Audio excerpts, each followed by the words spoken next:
Hey, all you remote learners out there, how are you today? I meant to make this last night and I had a headache and it just didn't happen, so I apologize. But if you noticed yesterday for Monday, I posted that at the beginning of class yesterday, we pretty much just wrapped up chapter 4, section 2, and you guys were kind of ahead because I kind of finished that lecture last week. So you guys are a little bit ahead. And then we just did some class discussion and such.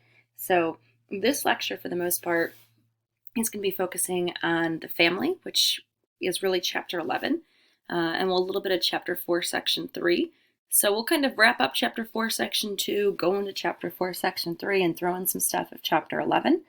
And you'll watch this, take notes like always. Make sure you're getting your personality collage done. That's due tomorrow, so remember making that in PicCollage or some kind of collage maker, Canva, Piktochart, something. I just don't want it like in a Google Doc or Google Slides. It never comes together. You're going to, be writing kind of your explanation of how your personality reflects nature and nurture and cultural environment and birth order and parental characteristics, and kind of explaining one of these theories that you see listed here about your sense of self-concept and, whether you really kind of agree with one of these men and how it kind of, applies to your personality and your sense of self. So just to review for a minute, remember that when it comes to the different ideas about self-concept and who you are and your personality, we've already talked about John Locke and the tabula rasa theory, the idea that you're basically born as a blank slate, and that your personality and sense of self-concept and who you are and your sense of self-esteem, whether it's high or low, and self-efficacy or belief that you can accomplish things, all that is really shaped by your environment. And you could take a poor child and put them in a rich environment with tutors and all sorts of advisors, and they could really do anything that they set their mind to. It's all about the environment that you've been raised in. Charles Horton Cooley, on the other hand, remember his looking glass self theory, basically states that people are a mirror, and you look at them, and based off the looks in their face and kind of their behaviors, you imagine that they see you in a certain light, and this imagining of how you see you, of how they see you, impacts your view of yourself. And so ultimately, when I'm standing there in class, if kids are falling asleep, or if you're whispering or your comments, it'll change my self-concept and my view of, what I see of myself. It's just like when I give you comments or feedback on a paper, it may in turn make you feel like you're stupid or unqualified, or, I don't like you, or something like that. So we definitely are impacted by other people's viewpoints. And then I wrapped up the last lecture by talking about role taking and how George Herbert Mead said that everybody is born with a certain status, right? So you're born with what we call an ascribed status. So the fact that, you are Polish or Italian, what your ethnicity is and what your race is. And then you also have achieved statuses. So different things that you accomplish during your lifetime, or if you have children, you become a mother or a father, something of that nature. And with each of these statuses in our society, as you interact with others and come into contact with different social institutions like school, you take on various roles. So, for example, I take on the role of being, as I'm a teacher, I'm literally, maybe like a nurse sometimes, right? Because I'm giving you a Band-Aid, or more of a friend as I'm listening to your problems, or a counselor as we're talking about, your college future. So not to mention, an educator as I'm explaining information. So I take on different roles within the status, that achieved status of being a teacher. And we talked about how at times, your different statuses and roles can be in conflict, and so you can experience role conflict and role strain. Well, I cut off the lecture last week, and I didn't really talk about Erving Goffman's impression management theory of the sense of self, I realized. So we want to throw that one in there. But Erving Goffman basically talks about this theory called impression management, which people almost act in a certain way, and they try to show the world that they are a certain kind of person. They try to show it that they're never struggling with their different roles and statuses. They're always achieving them beautifully. Oop, I went the wrong way. So, for example, when it comes to impression management, you're attempting to play this role well, and to manage people's impressions of yourself and try to make the audience perceive you in a certain light. And so with impression management, this is kind of like your social media account. I'll tell you that most moms I know, they don't post pictures of when their kids are dirty or screaming or misbehaving. When people love to post pictures of when they look good, and they almost get annoyed or angry when people post bad pictures of them. Case in point was my mom this past weekend for Halloween. She posted all these pictures and her house looked great and she'd made all these fun Halloween treats and, we all looked cute together and we were in our costumes. And then my sister-in-law posted a picture of my dad because Halloween is my dad's birthday. And she posted a picture of my mom looking absolutely terrible. Like her makeup was off. She was in sweatpants. She was like hunched over. Like she looked mega fat. Like it was bad. And my mom was very annoyed with this. She was angry. She's like, how do I take that down? And I'm like, well, you can untag yourself, but it's already out there. And that's basically what impression management is, we all, in a sense, are characters in a play and, have a flair for dramatics, especially now that social media is a thing. And we try to present ourselves in a certain way so that others perceive us in a certain way. And that's why our profile picture on whatever social media you're on probably looks awesome.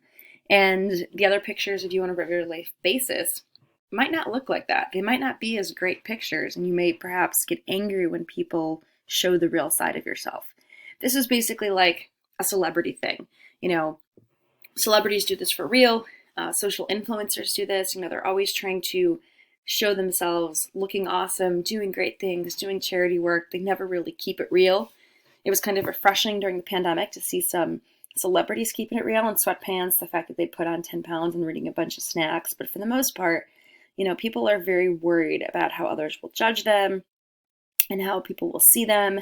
And it's as if we're all kind of characters on a stage being very dramatic with this dramaturgy. And we're really focused on the impression that we're leaving that we will leave on others. So we're trying to present ourselves only in the best light.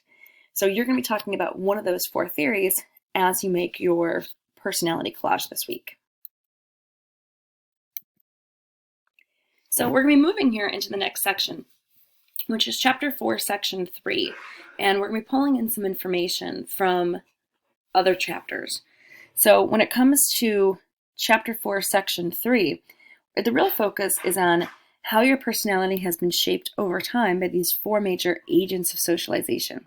And specifically, it's your family, your friends, school, and the mass media, so TV, radio, social media.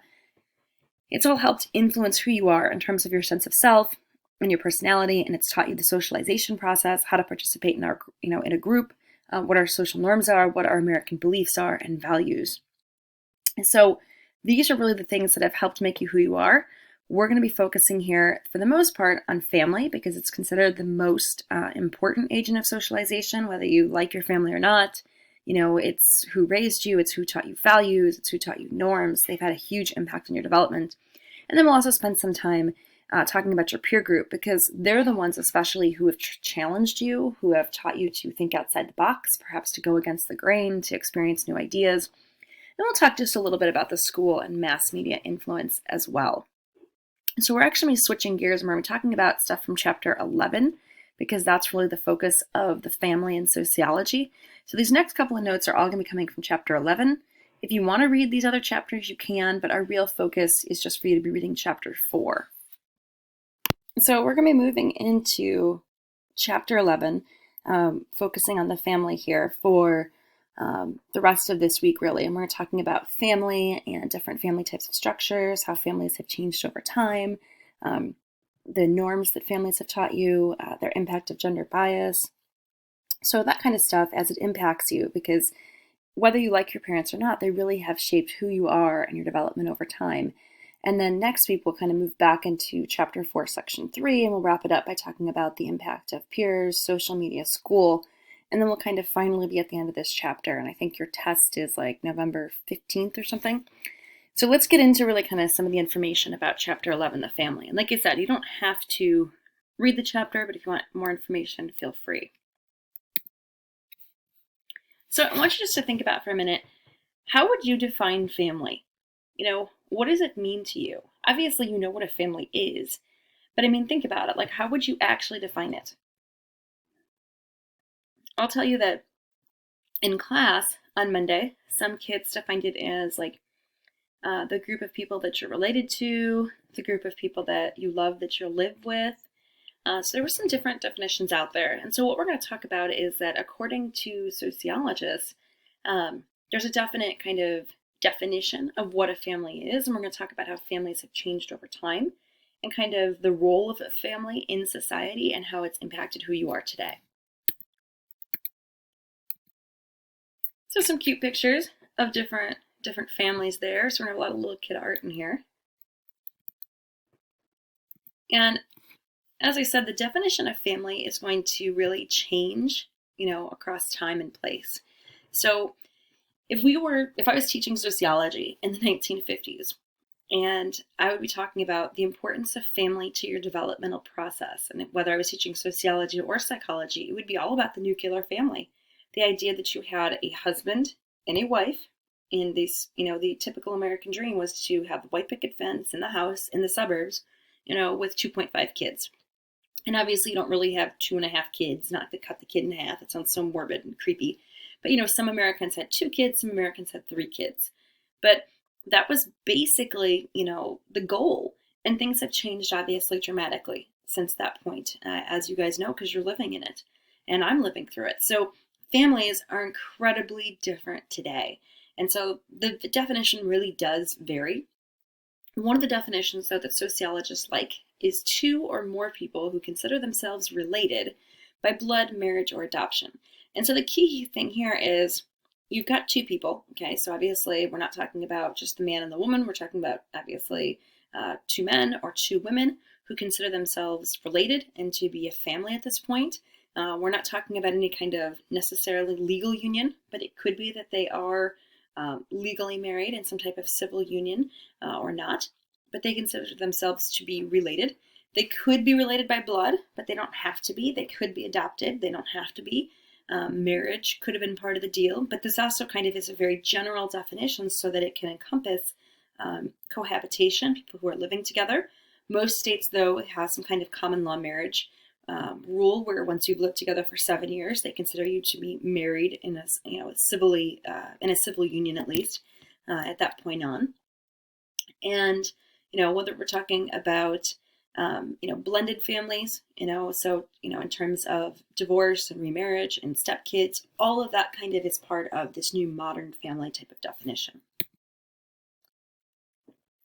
And I think we're going to skip the video clip for now. It just has some cute little kids in it talking about the role of family. If you want to watch them, you can go back. I'll post these here later this week. So as I was saying, this traditional view of a nuclear family was 2 parents, specifically mom and dad, and the 2.5 children. And obviously we've come a long way from that in today's world. Now, when I see the pictures of little kid art about what a family looks like, obviously they're drawing their own families. It reminds me of those bumper stickers that they have on people's cars. I don't know if your family has one of those or not, where it shows like the parents, all the kids, the 3 cats and the 2 dogs. I've never had one of those. My husband's not a big fan. He's like, yeah, it just shows like, people, how many people are in your family. And he's like, worried about privacy issues. And he's like, what if somebody follows us home? Now they know how many people are in our family and gives out too much public information. So he's just always been, hesitant for things like that. That I always thought they were cute though, but no, we don't have one. Now, over time in America, this has become more common to see extended family relationships where it's the nuclear family, the base unit, and other relatives living together, but it's not common. So the idea that you live, with your aunts and uncles or grandparents, something of that nature, that's very common. We see in other countries of the world, Spain, Italy, some European nations. If you move into Asian countries, into China and Japan, a lot of these countries practice this. As we've had different foreign exchange students over the years, I've asked them about it, and they say it's pretty normal. Depending on the country. We don't see it so much in like Germany. I think we had a foreign exchange student from Germany a couple of years back, but we saw it more so in Spain. I don't remember what Karin said about Thailand, but for the most part, we see this happening around the globe. It's just never been a big American tradition. I grew up in this situation, growing up in the Chicago burbs. I lived in a 3-flat apartment building that my parents owned. So we lived in the top flat or the top apartment. And then my grandparents and my mom's parents lived in the bottom apartment, kind of right below. And then we rented out the basement apartment where we had a tenant who obviously paid rent. There was a pro and a con to this. Like I was very close to my grandparents. If you didn't like what was for dinner, you could literally walk down the stairs. You were never going to run out of milk. They have more down there. Usually you need some money. Grandma and grandpa are willing to give you a job to do it or just give you some cash because you're a good kid. But at the same point, you take on a different role probably as a grandchild rather than as, from your parents, as being a kid. And, they have these high expectations for you and they're not too impressed when they see you misbehaving. So then you're going to basically get disciplined double by your parents and grandparents. And so I was in trouble a lot. And they caught me doing stuff and it wasn't good. And teen years were rough. And I think it was better when I was younger, but the teen years were definitely rough. But I loved living with my grandparents. I wouldn't have changed it. But my grandparents, were first generation immigrants. So they came to America after World War II in the 1950s. So for them, this was kind of commonplace. This was more acceptable in Europe.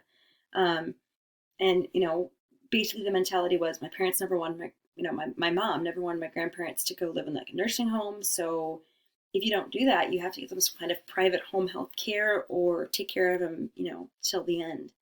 So that's why they lived with us. And that's kind of a view that many Europeans or Asian countries have, which is that you respect the elderly, they have wisdom, you cherish them, you take care of them, you don't just stick them in a home. But many Americans are like, okay, we stick you in a nursing home, we're done with that. We've got to move on with our life, we've got to have our own fun, our own goals. And it sounds terrible to say it in that manner, but it's true. Now, the other question about families is, the cat's probably caught off your video just a little bit there on the left, but the other question is, who's in charge, in the family? Traditionally, obviously, it's been the man, but is it the woman? Is it equal power? And it's something to think about, as far as your own family, who really has made the decisions and what are your thoughts basically for your own future family? And we're going to be talking about the role of gender here coming up later this week and how much it's really impacted who you are and your views and perhaps your own future. We've got some important vocab to talk about here. We've got patriarchal versus matriarchal. And I've had a lot of you before in history class, if you took World History Honors with me or Ancient or Western Civ, we talk about in going all the way back to the ancient Greeks and the ancient Romans, and even further back in history, the world is about a society that has been dominated by males. Sorry, girls. And this is what we refer to as a patriarchy. In ancient Rome, they even called it the pater familia. So the father really kind of decided what was best for the family. Women still had free choice in terms of who they married in ancient Rome, but the father wanted the girl to make a good match in terms of family and social class and wealth. And so ultimate family decisions were by the father, and the mom could basically argue, but that was it. Now, we see very few dominant matriarchal societies where women have ultimate authority. And we're not talking about in the society as a whole. It's not like we're talking about them as being queens or presidents or prime minister or anything like that. That's obviously more of a modern thing after we've seen the women's movement. But in a family structure, in terms of disciplining children or should we buy a new property or something like that, who actually gets to dominate the decisions? Early on in history, it was very few, females. We see, if we look at Native American tribes in North America, we see that the Iroquois tribe for a while practiced a matriarchal, stance, where at least in the family, if women weren't happy with the relationship, they could divorce their husband very easily. She could take his possessions and leave them outside their longhouse, their log cabin of sorts, and basically her brother or uncles or relatives would raise their children, and he would have very much little to do that with them once they were divorced. But that's pretty rare. And even within that tribe, it was still that men, for the most part, were chiefs and hunters, and women, were not really medicine men or medicine women or anything like that. And it's only been in more modern times, especially in, advanced countries in Europe and in the United States, and now in some Asian countries, that we start to see more of an, equal view in terms of relationships. and sharing of power and authority, but that's really more of a modern idea. And we'll kind of skip that video for now too. Now, in terms of the family, we're almost done with these notes here. We've got the family of orientation, which literally just means the family that you grew up in. So we're talking about, it doesn't necessarily have to be the family that you were born into. Obviously you could be adopted and join a family, at a very young age, but it's the family that you grew up with. For the most part, we're focusing on either adoption or, blended families, something of that nature. But, whoever you lived with, whether it's two dads, two moms, mom and dad, grandparents, something of that nature. We don't focus too much at this point with family of orientation on friends. For some people, non-relatives are just as important, and friends really have helped shape who you are and taught you social norms and values and beliefs and things like that. And that's more of what we call your kinship network, but they're not really and truly part of your true family of orientation. Now, as you get older, because we're really focusing here on how family changes over time throughout history, but also how family changes you over time and how family helps you to become the person that you are and teaches you about our society and how you kind of, as you get older, will be following kind of this life cycle pattern. So you currently have been in, this family of orientation. And like I said, it could be, it's very different in terms of structure. It may vary from one student to the next. And it could be people that, you're related to or not. But for the most part, it doesn't really focus on friends. But as you get older, you're going to perhaps start dating someone. Perhaps you'll go through courtship. Perhaps you will marry them or have some type of civil union. Or you will cohabitate with them for several years, and then it will be considered still a civil union, a common law marriage of sorts. And then perhaps you will have children, or you will adopt children. Some of you perhaps will get divorced one day. Sorry, it could happen. And then you may remarry, and so might see some blended families with stepchildren. You may just decide to have pets as children because you can't have children one day because of, medical issues. And so eventually what's going to happen is that you're going to have what's called this family of procreation. And this is, like I said, this is just basically the life cycle, that as you're young, you're in this family of orientation. And then as you get older, because you procreate, you have the next gen, that's basically like you creating your own family one day. And obviously, if you choose to, remain a bachelor, bachelorette, sorry, I know those are very gender biased terms, but that's kind of what they're referred to. So you're going to stay single because you enjoy being single, because you don't find the right person, because you don't believe in marriage, whatever your own personal views may be. Perhaps then it's more of the friends that you consider close to you or pets, and that could become your family of procreation. Other sociologists might argue that you're still technically part of your family of orientation at that point if you are still single.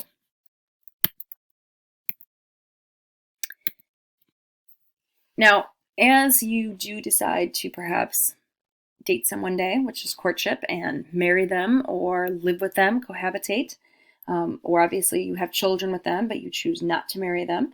Obviously, you don't have to be married to have kids. There's a couple different terms here. So there's this idea of endogamy, which is that you're marrying someone within your group, versus exogamy.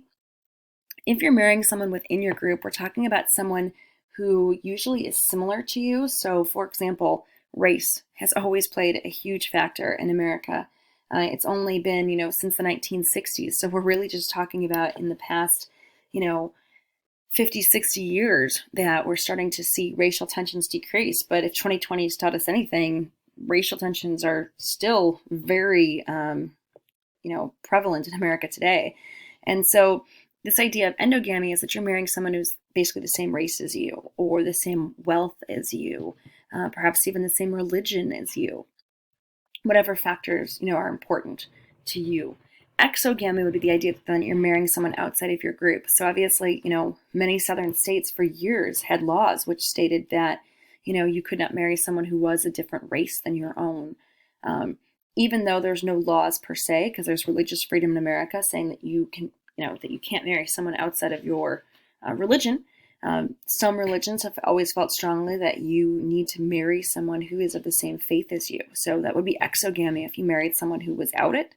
They might force you to basically agree to still raise your children per your original religion, or force your spouse to convert or something like that.